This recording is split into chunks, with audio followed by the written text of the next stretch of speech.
Le régime militaire issu du coup d'État de juillet au Niger a affirmé jeudi soir que le président déchu, Mohamed Bazoum, avait tenté en vain de s'évader en direction du Nigeria.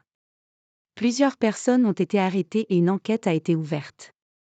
Le président déchu du Niger Mohamed Bazoum, retenu prisonnier depuis le coup d'État fin juillet, a tenté en vain de s'évader, a affirmé jeudi 19 octobre le régime militaire, précisant que plusieurs personnes avaient été arrêtées. Jeudi, autour de 3 heures du matin, 2 heures GMT, le président déchu Mohamed Bazoum, accompagné de sa famille, ses 2 cuisiniers et 2 éléments de sécurité, a tenté de s'évader de son lieu de détention, a déclaré à la télévision nationale le porte-parole du régime, le colonel-major Amadou Abdraman. Il a précisé que cette tentative avait échoué et que les principaux auteurs et certains de leurs complices avaient été arrêtés. Une enquête a également été ouverte. Des hélicoptères appartenant à une puissance étrangère. Selon Amadou Abdraman, le plan d'évasion de Mohamed Bazoum visait à d'abord l'emmener dans une planque en périphérie de Niamey, avant d'emprunter des hélicoptères appartenant à une puissance étrangère, sans préciser laquelle, en direction du Nigeria.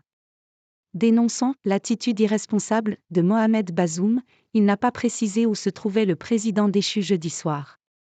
Jeudi, les premiers soldats français ayant quitté leur base au Niger, une exigence du régime qui entretient des relations exécrables avec Paris, sont arrivés par la route à N'Djamena, capitale du Tchad voisin. Parti de Niamey, le convoi est sorti du Niger en sécurité et en coordination avec les forces nigériennes, a indiqué jeudi à l'AFP le colonel Pierre Godillère, porte-parole de l'état-major français. Il est bien arrivé sans encombre particulière à N'Djamena après 10 jours de trajet. Les rotations aériennes du Tchad vers la France seront organisées dans les prochains jours, a ajouté le porte-parole. Chassée du Niger, l'armée française doit évacuer hommes et matériel en majeure partie par voie terrestre vers le Tchad puis probablement le Cameroun, avant leur rapatriement en France. Un parcours de plus de 3000 km traversant notamment des zones hostiles où des groupes djihadistes sont actifs par endroits. L'armée tchadienne a indiqué qu'elle assurerait l'escorte des convois jusqu'à la frontière camerounaise.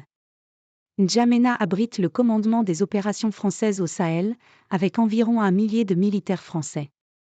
Selon le colonel Godillère, la moitié des sites des bases avancées à Walam et à Yoru, nord-ouest du Niger, dans la zone dite des 3 frontières avec le Burkina Faso et le Mali, ont été vidés.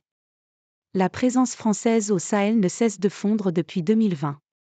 Des coups d'État successifs au Mali, au Burkina Faso et enfin au Niger ont mis fin à la force anti-djihadiste Barkhane déployée depuis 2014 au Mali, qui a compté jusqu'à 5500 militaires déployés dans la zone. Barkhane a cristallisé le sentiment anti-français d'une partie des opinions publiques africaines, faisant peser le risque de manifestations le long des convois. La France soutient depuis le coup d'État du 26 juillet le président déchu Mohamed Bazoum et réclame sa libération comme de nombreux pays et organisations. Mais le régime militaire reste pour l'heure inflexible. Pont aérien humanitaire. Mohamed Bazoum refuse toujours de démissionner et est retenu prisonnier dans sa résidence au sein du palais présidentiel, avec sa femme Aziza et son fils Salem. Le 18 septembre, il avait saisi la justice ouest-africaine pour demander sa libération et le rétablissement de l'ordre constitutionnel au Niger. Le pays est par ailleurs frappé par des sanctions économiques internationales depuis le coup d'État et de nombreux États ont suspendu leur aide budgétaire.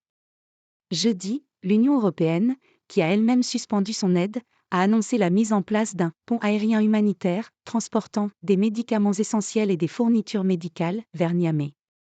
4 vols seront affrétés pour acheminer 58 tonnes de fournitures sanitaires essentielles en vue de renforcer la réponse humanitaire dans ce pays, où les stocks de produits vitaux s'épuisent rapidement.